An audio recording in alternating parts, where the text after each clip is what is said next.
नमस्कार, स्वागत है आपका छत्तीसगढ़ और मध्य प्रदेश की खबरों में। मैं हूं आपके साथ सुमन पाल। मध्य प्रदेश के मुख्यमंत्री शिवराज सिंह चौहान ने शनिवार को इंडियन वेटनरी एसोसिएशन के तहत ही कार्यक्रम के गांव के गोबर और गोमूत्र से आर्थिक व्यवस्था को किया जा सकता है। और इसके साथ ही उन्होंने कहा कि शिवराज ने कार्यक्रम में मौजूद संबोधित करते हुए उन्होंने कहा कि शिवराज ने यह भी कहा कि गाय बैल इनके बिना काम नहीं चल सकता।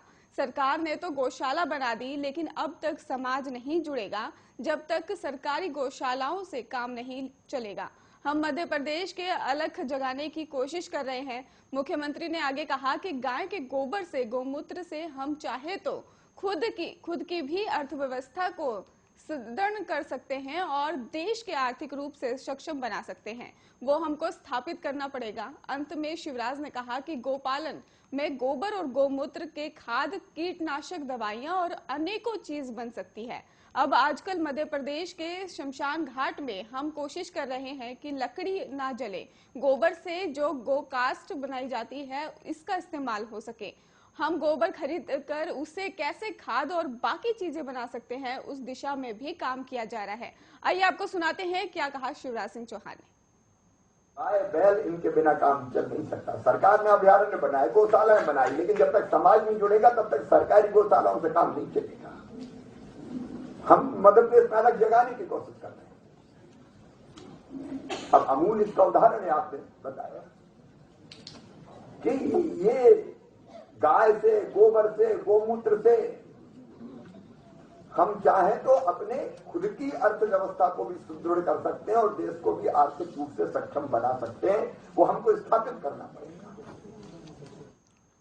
राष्ट्रीय शिक्षा समागम कार्यक्रम में सीएम भूपेश बघेल ने बड़ी घोषणा कर दी है। उन्होंने कहा कि छत्तीसगढ़ में अंतर्राष्ट्रीय मानकों के अनुरूप स्कूल संचालित होगी। 3 साल से बड़े बच्चों के लिए बालवाड़ी स्कूल खोला जाएगा। इसके साथ ही उन्होंने कहा कि अब शिक्षा के अधिकार के तहत 8वीं की जगह 12वीं कक्षा तक निःशुल्क पढ़ाई होगी।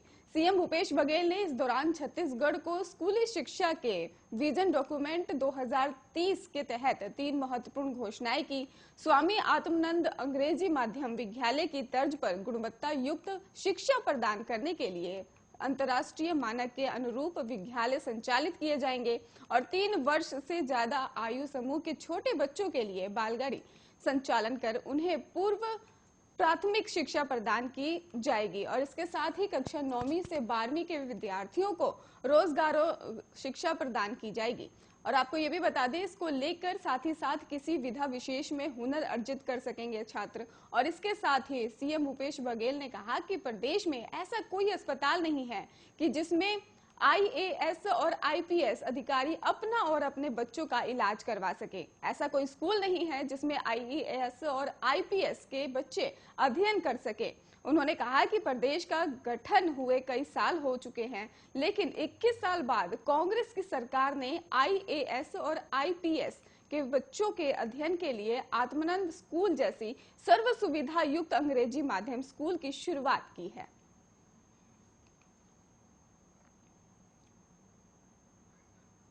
धीरे धीरे प्रदेश में अब कोरोना संक्रमित मरीजों की संख्या बढ़ते हुई नजर आ रही है। आज प्रदेश में 16,231 लोगों का कोरोना टेस्ट किया गया, जिसमें 32 लोग कोरोना संक्रमित मिले हैं।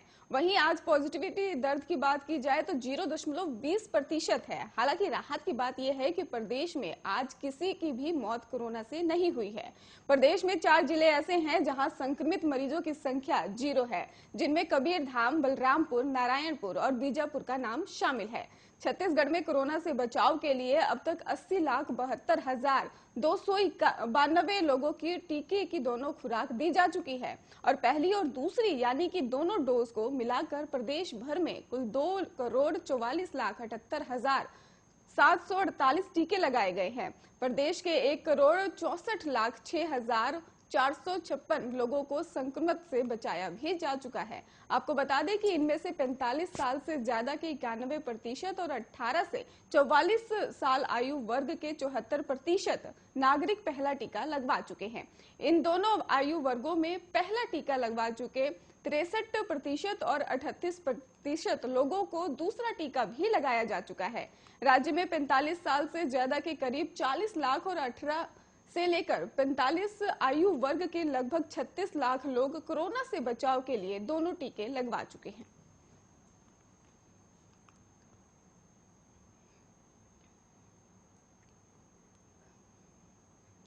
मध्य प्रदेश के श्योपुर में रविवार को कोविड टीकाकरण न होने पर राशन न दिए जाने से गुस्साए एक शख्स ने वैक्सीनेशन टीम के साथ हाथापाई कर दी है।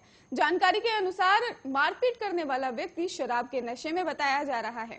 यहां राशन वितरण केंद्रों पर टीकाकरण के बाद ही राशन वितरित करने की व्यवस्था लागू की गई। इसे लेकर यहां के केंद्रों पर टीकाकरण टीम की तैनाती की गई थी और यहां के कराहल में भी गढ़वा राशन वितरण केंद्र पर राजेश आदिवासी ने परिजन राशन लेने गए हुए थे, लेकिन उनका टीकाकरण नहीं होने के चलते उन्हें राशन नहीं दिया गया।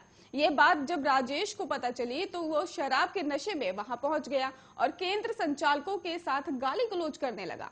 रोजगार सहायक माखन पटेलिया ने उसका विरोध किया तो उसने पटेलिया विक्रेता और टीकाकरण कर रही आंगनबाड़ी कार्यकर्ता से मारपीट की है और इस मामले की सूचना जब पुलिस तक पहुंची तो कराहल पुलिस ने भी वहां पर पहुंचकर मौके का जायजा लिया और आरोपी राजेश को गिरफ्तार किया है। वहीं बरगवा थाना प्रभारी ममता गुज्जर ने बताया कि सूचना मिलने पर ही टीम मौके पर भेजी जा चुकी थी और लेकिन तब तक मामला जो है वो शांत हो चुका था। आरोपी राजेश की तलाश की जा रही है और उसे जल्द ही गिरफ्तार कर लिया जाएगा, ऐसा भी उनका कहना है।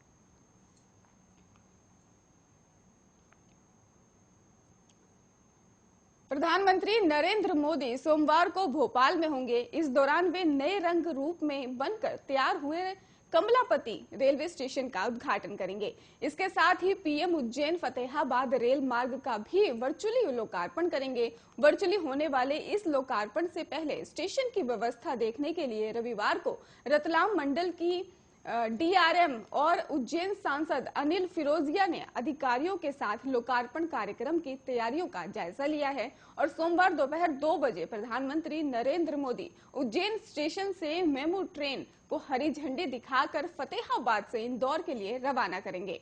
इसके लिए उज्जैन रेलवे स्टेशन के 1 नंबर प्लेटफॉर्म पर व्यवस्था की गई है।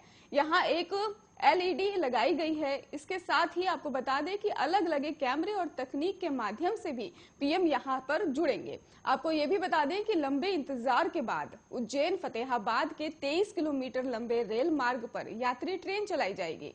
इस ट्रेन का संचालन शुरू होने के लिए लोग 7 साल से इंतजार कर रहे हैं। रेलवे ने पीएम के कार्यक्रम के लिए भी तैयारियों का अंतिम रूप शुरू कर दिया है। प्रधानमंत्री नरेंद्र मोदी 245 करोड़ रुपए की लागत से तैयार हुई बड़ी रेलवे लाइन को राष्ट्र को समर्पित करेंगे और इसके साथ ही आपको बता दें कि अभी इस रेल मार्ग पर चलने वाली गाड़ी का समय निर्धारित नहीं किया गया है, लेकिन रेलवे अधिकारियों के मुताबिक जल्द ही समय सारणी बनकर आने के बाद ही ट्रेन रेगुलर चलाई जाएगी। और आपको ये भी बता दें कि उज्जैन फतेहाबाद रूट पर चलने वाली ट्रेन का किराया निर्धारित कर दिया गया है, जो फिलहाल काफी महंगा होगा। दरअसल रेलवे इस ट्रैक पर शुरुआत में मेल एक्सप्रेसवे गाड़ी चलाएगी, जिससे यात्रियों की जेब पर भारी पड़ सकती है। और उज्जैन के चिंतामन रेलवे स्टेशन मात्र 7 किलोमीटर दूर है, लेकिन यात्रियों को इसके लिए 30 रुपए का टिकट लेना होगा, जबकि इंदौर तक का किराया 40 रुपए होगा।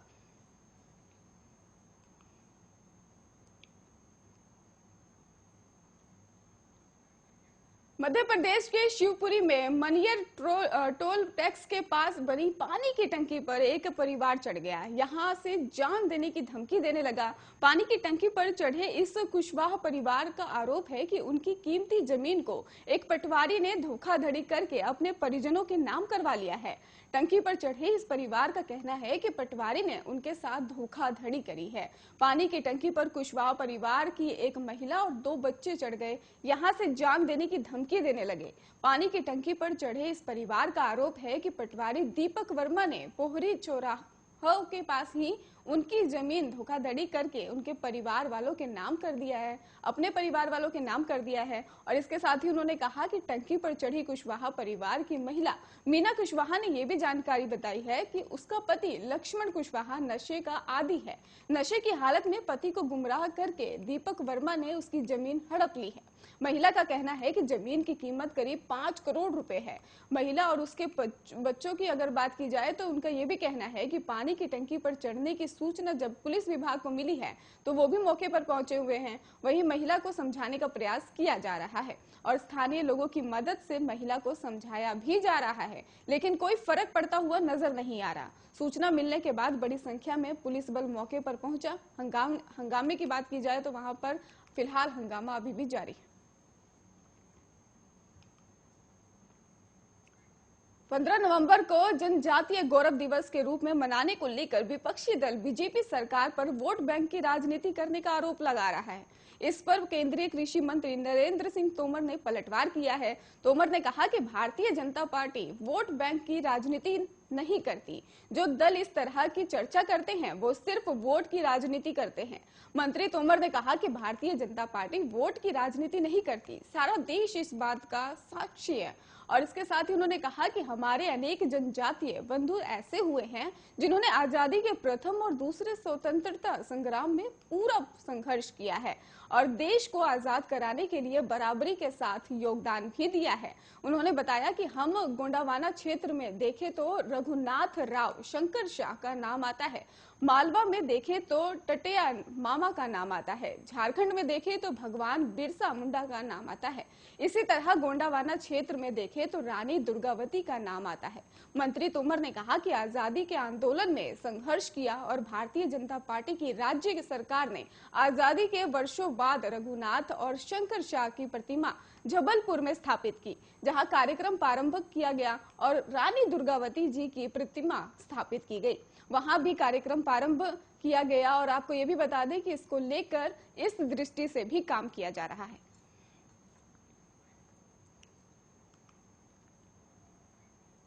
मध्य प्रदेश के भिंड जिले में पुलिस के सामने एक अजीबोगरीब मामला सामने आया है। यहाँ नया गांव में एक किसान पुलिस के पास अपनी भैंस लेकर पहुंच गया।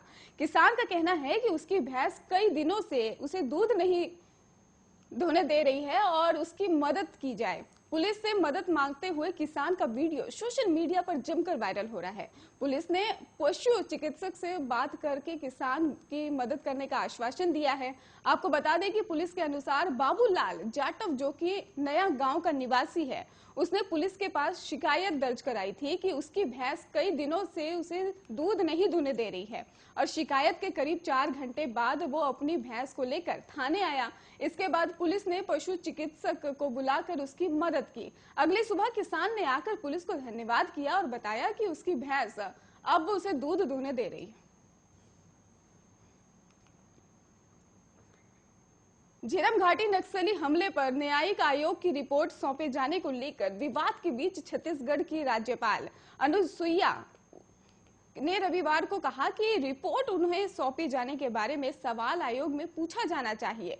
झीरम घाटी नक्सली हमले पर पत्रकारों से बात करते हुए राज्यपाल अनुसुईया उइके ने रविवार को कहा कि उन्होंने न्यायिक आयोग की रिपोर्ट स्वीकार कर ली क्योंकि ये उन्हें सौंपी गई थी और कानूनी राय देने के बाद उसे राज्य सरकार को भेज दिया गया। उन्होंने कहा कि यदि राज्यपाल को कोई न्यायिक रिपोर्ट दी जाती है तो उसमें कोई समस्या नहीं है। मैंने रिपोर्ट का अध्ययन नहीं किया क्योंकि ये 10 खंडों में है।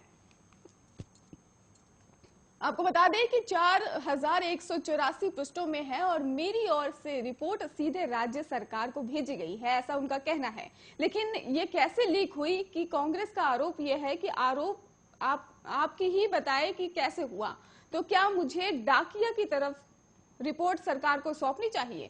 राज्यपाल को रिपोर्ट सौंपे जाने पर सत्तारूढ़ कांग्रेस ने आपत्ति जताई है। आपको ये भी बता दें कि छत्तीसगढ़ के बस्तर जिले के झीरम घाटी में कांग्रेस की परिवर्तन रैली के दौरान पार्टी नेताओं के एक काफिले पर हमला किया गया था, जिसमें तत्कालीन प्रदेश कांग्रेस प्रमुख नंद कुमार पटेल, पूर्व नेता प्रतिपक्ष महेंद्र कर्मा और पूर्व केंद्रीय वी.सी. शुक्ला सहित 29 लोगों की मौत हो गई थी।